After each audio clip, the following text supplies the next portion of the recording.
Hello everyone and welcome to the start of a solo playthrough of Resident Evil 3, the board game by Steamforged Games. I did a playthrough of the Resident Evil 2 board game, which is still on the channel. If you want to check it out, there's a playlist for it. Spoilers for that one, if you didn't watch it. We got all the way to the final boss and then Leon and Ada sadly failed at the last possible step and perished. But it was fun up to that point. Resident Evil 3, the board game, plays exceptionally similarly, except in the regards to campaign progression, which is to the top left of your screen, but we'll take a closer look at that in a second. I'm skipping the tutorial scenario because I already played it. They released it as a tabletop simulator demo back when this ran on Kickstarter. Did that with friends. It plays very similarly, so there's just a couple of new mechanics that we'll cover once we take a look at the map proper. And this is a true solo mode, so I'm just going to be playing as Jill, like in Resident Evil 3 the board game. And solo mode, in this little booklet here, has some additional rules. Your storage space is increased to 24 in storage boxes, not actually how much you can carry. And boss health is reduced by 10 to a minimum of 10, and you always have to start on the 1 square for a campaign. And any attack that would normally be an insta-kill is instead just taking you to danger, which is a good change that I don't think was in the Resident Evil 2 mode. So one last thing to go over is all the campaign stuff, and then we'll be back over here for the board to actually start playing. So here is the campaign board. You probably won't be seeing this as we play, but I'm just showing you that it's here. This is where I'm going to keep my health bar. It's exactly the same as it worked in Resident Evil 2. You go down to danger, past danger you die. Jill's stat card. She uses 2 dice to evade. I don't think that's in focus. 1 second. 2 evade dice. She has 8 inventory space. She starts with a knife, a pistol, and a first aid spray. If she rolls a perfect dodge when performing an attack, she gets to move to an adjacent square. And the first time she would be unconscious, she gets put on danger instead, and then she gets to move 1 space to show that she's a survivor. She also starts with 15 bullets, which I'll be tracking on the dial counter, just like in Resident Evil 2. I've got the enemy stat cards here. We'll take a look at them in closer detail once we actually start fighting. The main thing to look at is this up here. This is the campaign board. It's a bit of paper with a bunch of bits of card on it, and you start with Commercial 1, Uptown 1, and Downtown 1 unlocked. The campaign book suggests you start with Downtown 1, which is the map I have set up, because we're going to do that one, but you can, if you want, do Uptown or Commercial. It's up to you. These cards are event cards. We'll worry about them when we draw them, although in this particular one, just double checking, we don't, because just out of sight I have the actual campaign book, which also has the tables for when we go into rooms that we haven't done an encounter for yet. Over here is the fear bar. It starts down here at 1. If it ever hits the top, you have until you do 1 more mission to finish the game, or you automatically fail. A items are your standard, like ammo, herbs, etc. Some of them are taken out at the start of the game and mixed in later, so that's what you get from them. The B ones are decided by the scenarios, and in this case it's a first aid spray, lighter fluid, and spare keys. And then the C deck, which is new to Resident Evil 3, they are campaign specific items that will either unlock a new map that you can go to, or eventually unlock the clock tower, which is how you win. You go to the clock tower, you fight Nemesis, you win. Unless you do the campaign expansion pack afterwards. So I think that about covers everything over here. We just have a couple more things to cover on the board itself, and then we can start with Downtown 1, which is called Searching in the Darkness. So I probably will zoom in once we're playing, but just this wide shot first of the campaign map to cover.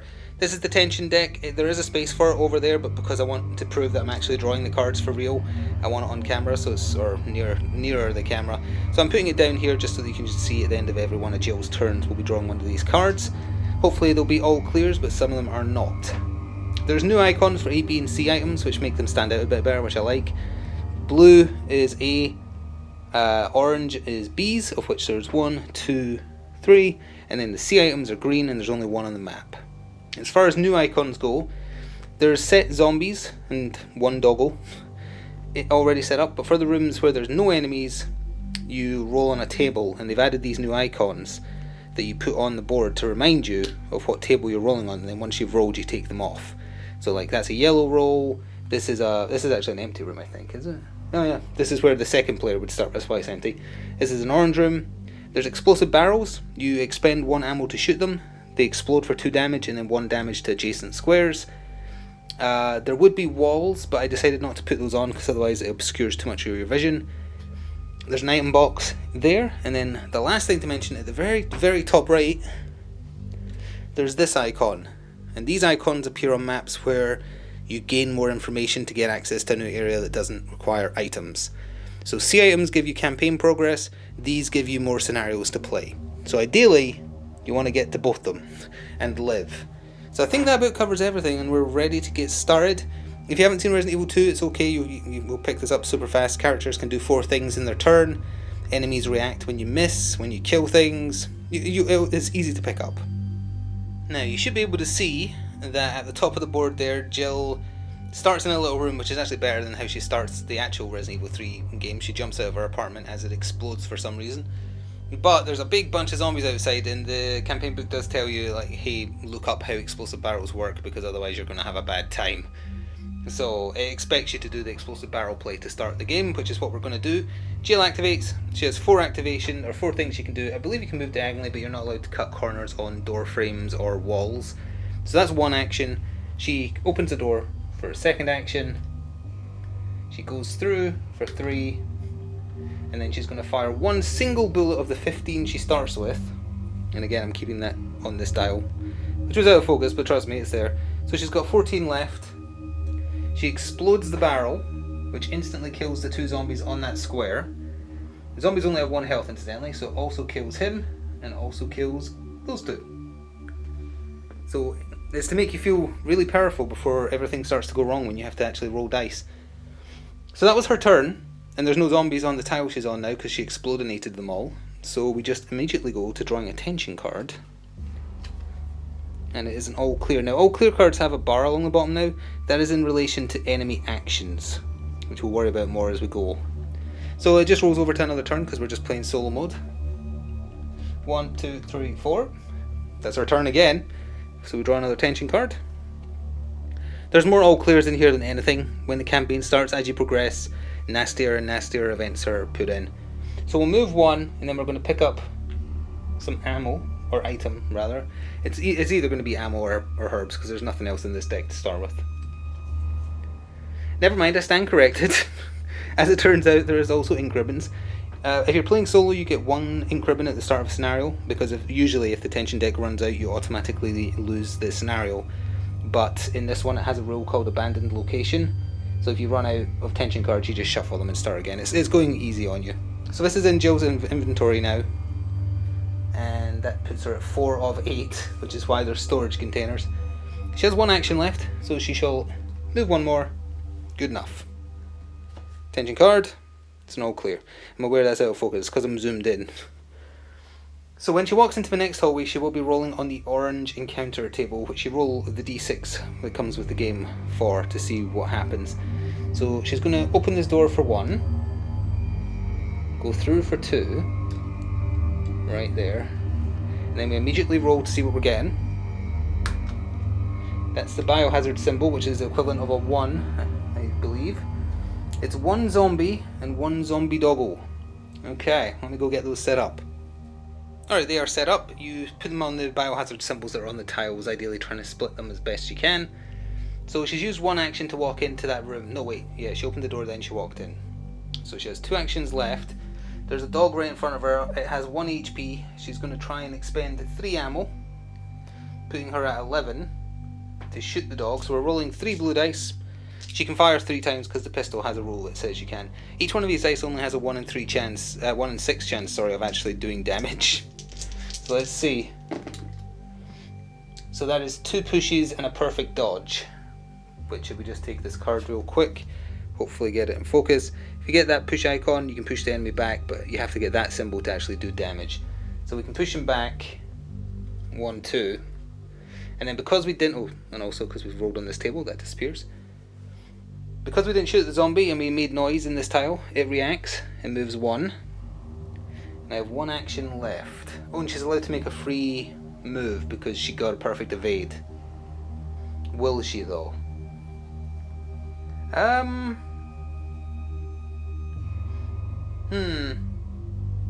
No, she's going to fire 3 more times and try and kill the dog, I think. So she's down to 8 bullets already. Oh dear. Well, she pushed it again. So we're pushing it, the zombie reacts, comes over there, and that's not a perfect dodge, so she doesn't get a free move. And that is the end of her turn. So at the end of a turn, enemies react as well. So that comes over there, and dogs move 2 when they react. Actually, I should check. That's how much they moved in Resident Evil 2. Yes, they do. Just looking at this stat card here, it's that symbol there.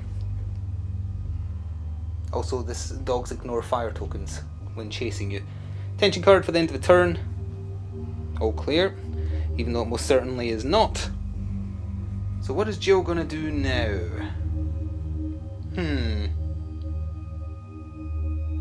If she shoots the dog, the zombie will be 1 away. I mean, how hard is it to roll 1-6? 7, 6, 5. She'll shoot at the dog. There we go. The dog is dead. The zombie walks forwards.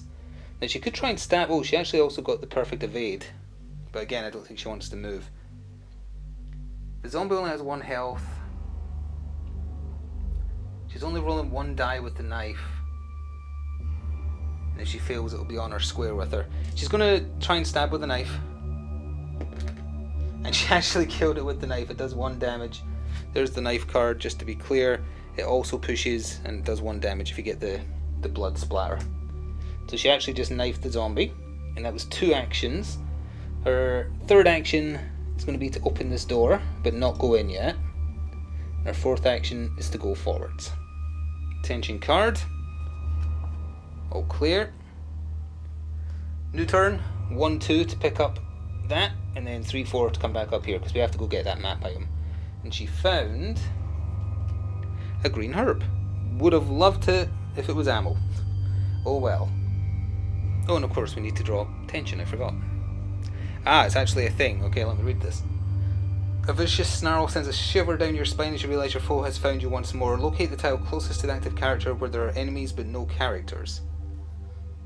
The closest tile to the active character where there are enemies but no characters. There, I guess?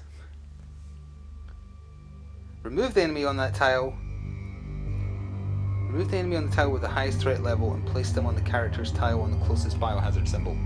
Okay, that zombie has come through the door. 2 doors, I guess. Oop, and as I drop the card, and is now right in front of her as her turn begins.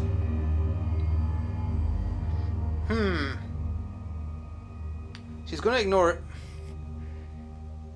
She's going to walk through here for 1, close the door for 2, although we have to roll on the orange table again, unfortunately. So let's quickly do that. Are you kidding? The biohazard symbol again? Well, it's the same result. It's a zombie and a dog. So, dog and zombie. But because I closed the door, the other zombie won't react. Oh, it will react to me moving once though. So it's actually right there. I have 1 action left. No, I opened the door and went through. I have 2 actions left. Got to try and kill the dog. So I think I'm down to 2 ammo left after that. It's 2 or 1. Oh, the ammo counter just came apart. I'm going to have to fix that in a second. Let's see if we can kill the dog. We actually did, so that's good. The zombie walks around the corner. We're probably going to dodge that zombie, I think. I have 1 action left. She's going to wait. She'll wait. We'll draw a tension card. It's an all clear. That zombie comes forwards. Alright, let me fix my handgun dial that just fell apart in my hands. Alright, crisis averted. Jill starts her turn. She's going to try and stab the zombie. And if she fails, it will walk onto her space, but I kind of want that. She actually stabbed it and did damage and killed it, which is amazing. She's had better luck with the knife. I'll have to come around this side. Better luck with the knife than she has the gun. So that would be 2, 3, because you can't cut the corner. But then 4 like that, I think it's allowed. I can't quite remember if diagonal movement outside of corner cutting is allowed. I know corner cutting definitely isn't. Either way, tension card. It's an all clear. So we can immediately start our next turn then. Open for 1, go through for 2. And then we have to roll on the yellow table, which isn't as bad as the orange table in theory. A 2 on yellow is 2 zombies. It's not great when you have basically no ammo. So 1 there and 1 there. think she has 2 bullets left. So for her last action, wait, no, hang on. She opened the door, went in, she has 2 actions. She'll use her last 2 ammo on the zombie, try and kill it. Push, push. Push, push. This zombie comes round. That's awkward. She's got 1 action left, but I don't want a zombie on her square, so... Plus I need to I'm going to move the camera a little bit between shots, but we'll say that's the end of her turn then. So those zombies move forwards towards her 1, and we tension card, and it is an all clear. Alright, we'll move the camera. I think Jill's just going to try and be a little bit gutsy and dodge the zombies. I think. Well, I guess she could try and stab one, so it would move onto her square. The other one would move to the next one. She'd have to dodge, dodge, move. And that would be stab, dodge, dodge, move. Yeah, that's 4. Yeah, she'll try that. She'll try and stab the zombie. If she only pushes it, like, I want this to be nothing or kill. It's a push, of course it is. So she pushes this zombie back. This zombie comes forwards. She'll try and stab that zombie then, I guess. She got an evade, a perfect evade. But I wonder if that kicks in. I'm going to have to read her card. Because she did no damage. If Jill rolls that symbol when performing an attack, after the attack is resolved, she may be placed in an adjacent square. But is that before or after the out-of-sequence zombie reaction to her missing, which would be coming forwards and walking onto her square? I'm going to assume, like it says after it's resolved, so she's going to dodge past it then. This zombie would have reacted to her missing and is also on that square. She has 2 actions left, so she's going to try and evade this zombie. So you roll 2, and just for a basic zombie, you just need any form of evade. A tier 1 would do. That's a tier 1, and that's a tier 3. So she dodged. 3, 4. End of turn. The zombies chase after her. And apologies for covering the camera, but drawing tension, and it was nothing. So we can start another turn immediately. She will pick up the map item, which I think causes a reaction. Let me just double check what that gives us access to as well. That gives us access to Downtown 2. So we now know how to get to the second downtown area. I presume it triggers a reaction, so that zombie would walk onto this square. This one would walk onto this square. This door keeps... Like, I've noticed a lot of the Resident Evil 3 doors are super loose. She's going to try and evade. She evaded. Over here. Again, I'm not sure, because I was successful, I don't know if they react or not. I've actually forgotten how that works, but she's going to pick up the item, which definitely makes them react. And that's a B item. And the B item she found is spare keys, which is not in focus yet. There we go. There is actually a locked spare key door, and that's how you get to the C item, so now she can do that if we live long enough to get that far down. So, that would mean 2 zombies are now on her because of doing that. She picked up the item, she moved, she picked up the item, she has only 1 action left, huh? She'll try and dodge out. She needs a medium-sized evade, which is what she got. So she'll go over here, turn ends, the zombies follow her, and we tension guard for yet another all clear, even though it most certainly is not. So again, she needs the exact same quality of dodge. She got a better one. So 1, 2, 3, close the door. So we're relatively safe for now. We draw another tension card. What if I go under the camera? I don't block the way. Oh, Death Rattle. That sounds fun. What does this do? An undead hand clutches at you from the darkness, accompanied by a hideous rasp. Spawn a zombie in the same square as the character. After spawning, the zombie performs a basic attack. It's a new zombie. Bleh. Comes out the shadows. Okay, so now we have to look at a zombie card because they're finally getting to attack. A zombie card, it is a range 0 attack, so they have to be on your square. It's not in focus. Oh, it is now. It does 1 damage. I'm just seeing if you get the chance to evade or not. I'm not sure. I'm going to double check that real quick. Yeah, you do indeed get to try and evade. I just wanted to double check because it has been a while. She did indeed evade, so no damage from that, and we can start our turn with the zombie on us. So we immediately need to do another evade because I'm not spending ammo, and we fail, so she does take damage. the first bit of damage on Jill. I've just moved the health dial down. We can push the zombie away. I guess we'll push it there and go 2, 3, 4, and then it follows. Oh no, tremor. The next character may only perform 3 actions during their next activation phase. The next character may only perform 2. Oh, sorry, I didn't realise these icons are if something happens. They're not part of the same action. So the zombie that appeared should not have got that basic attack, although I evaded it, so it's fine. But okay, so we only get to do 3 things because the ground is shaking. Gravedigger is somewhere nearby. Okay.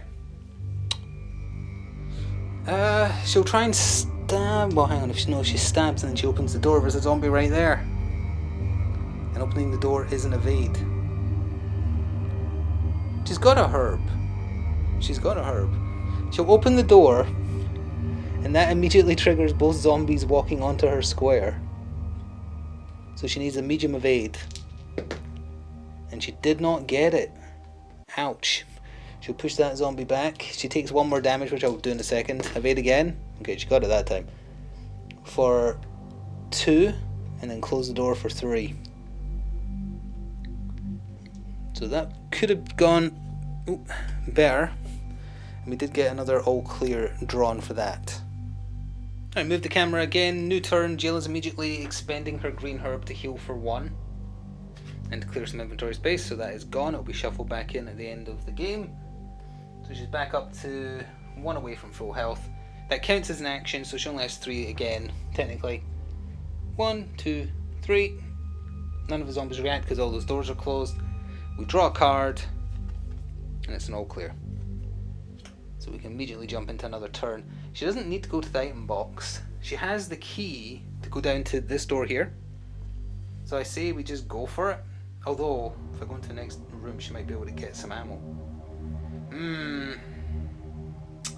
Because there's no ammo in the B deck for sure. There is a first aid spray, but there's definitely no ammo. That's tough. She's been doing what she's a good evader. I'll trust in her ability to evade.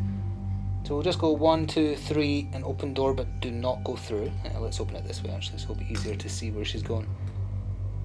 So she's in front of that door. It is open, but we're ending her turn there. So we draw a card. All clear with a yellow bar. New turn. She's going to walk in, and whether or not she goes for that B item will depend on how bad this roll is. Higher is better, I think. Unsettling feeling. Immediately draw a card from the tension deck. Okay. Alright. That's totally fine. So that room is basically safe. So 2, 3, and pick up the B item for 4. Why not? And the B item she found was lighter fluid. Required to successfully complete Downtown 1 scenario, which is what we're doing, used with the lighter to unlock Commercial 2 scenario. So it's a key item. I don't know if that takes up inventory space or not, because I just realised the ink ribbon she found is a key item as well, because it's got a star. I'm not sure. I don't know if it's in the rows, but we're going to house rule what we did in Resident Evil 2, where between scenarios you have access to a box, just because that seems fair. Tension card for that round. All clear. 1, 2, 3. We use the spare keys to unlock this door. The spare keys are done, so we discard them. But we didn't go in. All clear. This is the important term. We need to get in there, grab that C item, which I just realised you can't see. We'll zoom out a bit more. The C item right there. And then run and escape. Actually, you can choose to end the scenario at any point, including if you're going to fail, because then you can just try it again. Even if you die in a scenario, you get to try it again, but at the penalty of the fear in the city rising. Which is nice. We can technically leave once we grab the C item, but I would like to try and get some more ammo and stuff from further down the map. We'll go in. We have to roll on the orange table, so we'll do that. Higher is better, and that's low. 2 zombies on the closest biohazard symbol. That is equidistant, so we'll do that. And then I'll do 2. They follow. Pick up the C item. They come onto my square. So that was 1, 2, 3. I have 1 action left. The C item we found was The way you set up the C item is very particular. Incidentally, read the rules in the rulebook very carefully for how you organise this, because otherwise you screw the entire campaign of getting access to areas. So we actually found the precinct key, unlocked RPD1 scenario. And again, that's a key item, so I'm not sure if that takes up inventory space or not. But that means on the big map you can kind of see at the top left. I'm now going to flip the RPD1 symbol from locked to unlocked, because we can go there if we want to. Not necessarily yet, because assuming it's like a game, the RPD station is where you first fight Nemesis. So Jill has one action left. She'll try and evade away. That was not on camera, but I assure you it was a basic evade and a super evade. So I believe they don't immediately follow because she succeeded, but then the turn ends and they immediately follow her. But they don't get to attack, so there is that. Tension card. All clear. I would say we're halfway through the tension deck at this point, roughly speaking, if you're curious how big it is. So, Jill is again going to start her turn by evading. She got the medium evade, which is good enough. She's closing the door for 2 to trap those zombies in there. And then going 3, 4. So again, we are able to immediately end this scenario if we wanted to. But I want to try and get some ammo. Between scenarios, you do get all your loaded pistol ammo back, so you'd go back to 15, but having some spare would be really handy. And I think you're also allowed to get a first aid spray. So that was a turn. Lurching Gate. During the next player turn, all enemies move 1 extra space. And if the city of... Oh, I know what that symbol is. It's if you get to the medium sized. Yeah, it's if you're in the yellow, which you can just see like the yellow threat bar of how bad the city is. Okay. That's probably not going to matter, because she's just going to go 1, 2, 3, open door for 4, but not go in. Let's open it this way. So she's there. Tension card for that as well. Oh no. Deepening Paranoia. If the next character is on the same tile at the start of their tension phase as they began it on, they draw 2 tension cards instead. That's very, very similar to the Rising Fear in Resident Evil 2, I think. Okay. Give me a second to think about where I want to go down here. Alright, move the camera again to get a better look and have thought about it. There's 1 B item left on the map. It's in this room that you can just see on your right with 2 zombies and a dog. We know for sure that's a first aid spray because it's the only B item left. I don't think it's worth facing the enemies in there to get it. There's an A item in this corridor, and there's an A item just out of sight right down at the bottom. I think it all depends on what this orange roll is. So Jill's turn, she's walking into this hallway. It's an orange hallway. We roll on it. I'll roll where you can see it ideally. A 5 on orange. 1 zombie and draw a tension card. That's not necessarily terrible. Spawn on biohazard symbol. Tension card isn't all clear.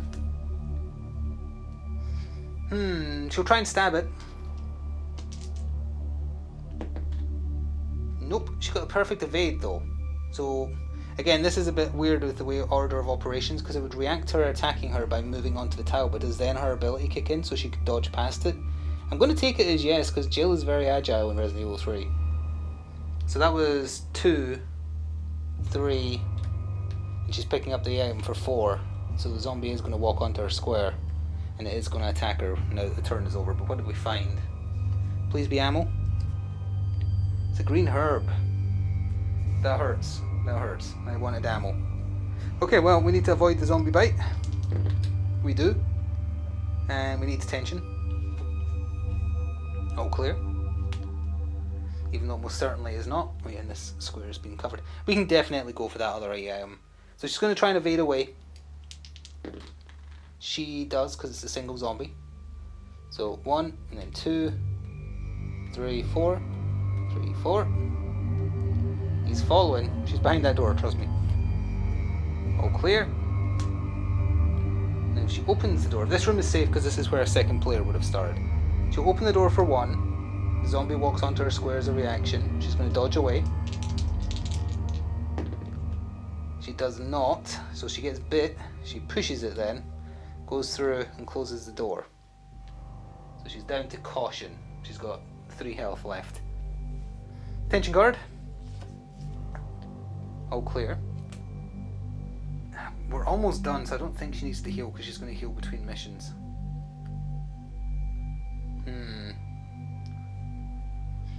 1, 2, open the door for 3. I think she'll just end her turn there, because I want a full turn for going into the next chamber. That's an all clear, and then we're going to have to pull out again. There we are. For the final room, I just want to get that... Oh, sorry. I just want to get this item, and then maybe that one, depending on the roll, but we'll probably just cash out. So she walks in, and then we roll on the yellow table. Biohazard symbol on yellow. Roll on the amber table instead. Get high. That's not good. That's the same result, isn't it? That's the dog again. 2 on amber is 2 zombies on the closest biohazard symbol. I'm just going to take them from up here because I'm not going back up there. That's annoying. She'll try and... Well, hang on. She's opened the door. No, she opened the door last turn. She walked in. She's got 3 actions left. She'll try and stab one of them. She did not, but she got the perfect evade, so... Do they both walk on and then she goes away? I'm going to have to look out clarification for how her dodge works. Like, do you have to have done damage? Do you have to have shoved? Does it happen after the zombie reaction, or during, or before, or, you know, it's very strange. But I'm counting that because the way it reads, it sounds like as long as you do an attack where you get this, you can do it after the attack is resolved. So that seems correct to me, but it might be wrong. So she went in, she attacked and failed, but that dodge was free, so she has 2 actions left. So 1, they follow, 2, they follow, and then she can't pick it up, and then at the end of the turn they move on to the same square as her. Great, tension card. All clear. I beg to differ. She's going to pick up the item, which means she has to do a dodge because they're on the same square as her. She got the 2 medium dodge, so that's enough.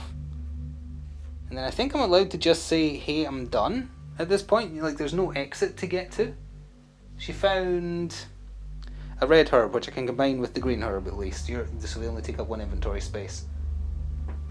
Which is something we house rolled in Resident Evil 2, which is now a canon rule in Resident Evil 3 for the record. I'm just double checking the map. I do not see any, like, correct me if I'm wrong, I can show you the map. Correct me if I'm wrong, but I see no specific exit she's to get to. I think you're just allowed to choose when you're done. And I will say that we are done. Yeah, I think we are. Jill is escaping into the night with absolutely no ammo, but, as I say, when you finish the scenario, you go back to full ammo in your clip, so 15 bullets. She has a green-red herb, she has the precinct key, she has an ink ribbon, and the lighter fluid. So we're looking at the map just to see what's changed. Thanks to getting that map icon, I've now put the unlocked on Downtown 2, so we can go there if we want. Because we found the precinct key, the RPD 1 up here has been flipped so that we can also go there if we want. And there's a section in the rules on page 26 called Successfully Completing a Scenario. Reset handgun ammo to 15, done that. You can use ammo from your inventory to restore other guns if you want. Heal each character by 2 levels, so it's not a full heal, but because she was on caution, she actually did go back to full health, so that's fine. What else? Discard any scenario items that are in the character's inventory. So that would be like the keys, I guess. They don't technically disappear. So I've already done that. Shuffle any discarded items, item A cards into the A deck. I'll do that off camera. If there's no first aid sprays in your inventory, give them a first aid spray. Shuffle the tension deck, which just to prepare for the next scenario. Discard any remaining ink ribbon tokens. We didn't use the 1 ink ribbon you get given if you're playing solo. Increase the city's danger level by 1. So, bloop, it goes up there. After resolving the end phase, the player may now choose which scenario they want to attempt next. Once the players have decided their next scenario, they should set up and play the new scenario as normal. Before the next scenario, each character may place any number of items from their inventory into the item box and or... Oh, they actually made that canon as well. Perfect. It's almost like they were listening or something. Neat. So I'm allowed to tinker with stuff. I'm going to put the ink ribbon in storage. I'm going to put the lighter fluid in storage because we don't need them. Although again, I don't know if key... Actually, I don't think key items take space, but I'll put the RPD key in as well because we don't need it right now. We shall either go to Uptown 1 or Commercial 1 next time. I'm not sure which. I'll have a think and we'll be back with more Resident Evil 3, the board game. Please do show your support so I know what to focus my efforts on if you want to see more soon. And yeah, hopefully see you very soon for more. Ta-da for now.